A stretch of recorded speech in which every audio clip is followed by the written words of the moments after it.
Prabowo Gibran diguncang isu mengejutkan. Sri Mulyani, sang maerok keuangan Indonesia, dikabarkan mundur dari jabatannya. Benarkah ini di akhir dari era kebijakan fiskal yang membawa Indonesia melalui krisis? Simak fakta di video ini. Halo Sobat Publik, selamat datang kembali di channel ini, di mana channel ini hadir untuk membahas isu-isu terkini dengan penilaian dan atau opini-opini publik hari ini.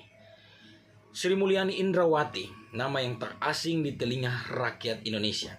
Selama 8 tahun menjabat sebagai Menkeu di era Jokowi atau Menteri Keuangan di era Jokowi, ia dikenal sebagai tokoh kunci yang menjaga stabilitas ekonomi Indonesia. Melalui pandemi, resesi global hingga gejolak pasar, tetapi kini kabar mengejutkan muncul.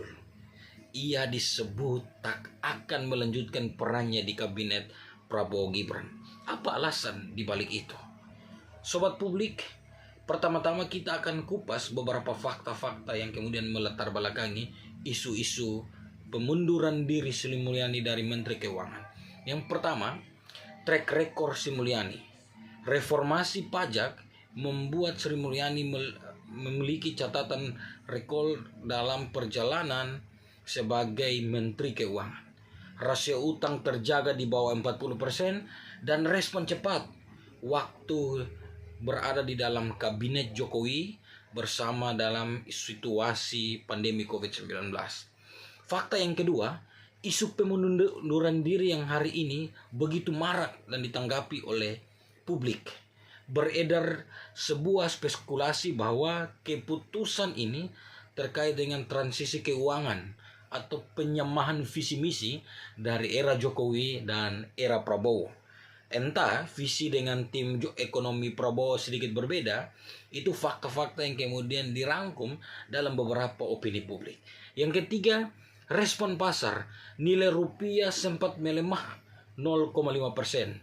Usai kabar ini kemudian beredar, menunjukkan bahwa sentimen para investor terhadap ketidakpastian. Namun yang menjadi isu sentral di dalam perjalanan atau dinamika pemunduran diri atau fenomena atau isu pemunduran diri Sri Mulyani, Sobat Publik, ini kemudian disentil dengan problem atau indeks harga saham gabungan atau IHSG, di mana lantaran IHSG ini mengalami penurunan kurang lebih 5%. Banyak faktor internal dan eksternal, tetapi yang menjadi catatan menarik bahwa dikatakan bahwa Himpunan Bank Negara, Himbara, disebut-sebut membiayai program 3 juta rumah yang diberikan atau kebijakan dari Presiden Prabowo Subianto. Ini merupakan faktor-faktor internal bagaimana indeks harga saham gabungan itu mengalami penurunan. Nah, salah satu ekonomi senior biasa dikenal dengan Faisal Basri dalam wawancara eksklusifnya kemudian mengatakan bahwa ini tidak bisa menjadi titik balik kebijakan fiskal. Sri Mulyani adalah simbol konsistensi. Jika benar ia mundur, Faisal Basri mengatakan bahwa Prabowo perlu mencari figur yang kredibel untuk menjaga kepercayaan pasar.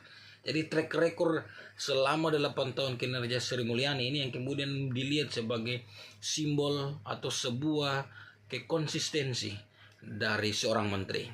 Sementara itu di sisi lain, jubir Prabowo Gibran membantah isu ini dengan menyatakan bahwa dalam proses komunikasi dengan Sri Mulyani tidak mundur.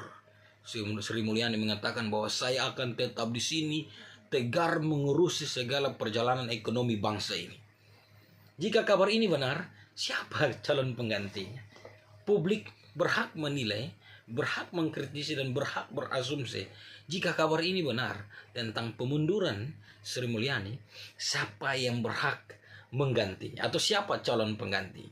Kita bisa saja bernalar tentang calon-calon pengganti. Apakah Darmin Nasution, mantan Menteri Perekonomian dalam era Jokowi, atau Peri Warjio seorang mantan gubernur Bank Indonesia, atau bisa saja dark horse sebagai angin tengku Sayuti atau ekonom syariah.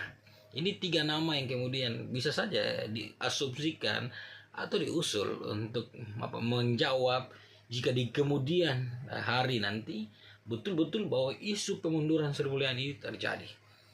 Namun sebelum ada konfirmasi resmi dari pihak istana atau kabinet, apakah betul akhir ini Sri Mulyani sekedar isu politik transisi atau merupakan sebuah problematika atau sebuah isu yang diangkat ke publik untuk menutupi beberapa isu-isu yang lain. Bagaimana pendapat sobat publik?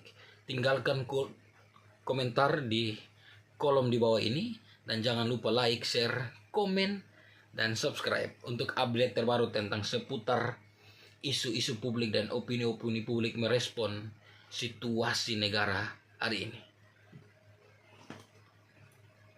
6 menit. Lu jangan sentuh ini laptop. Udah tuh.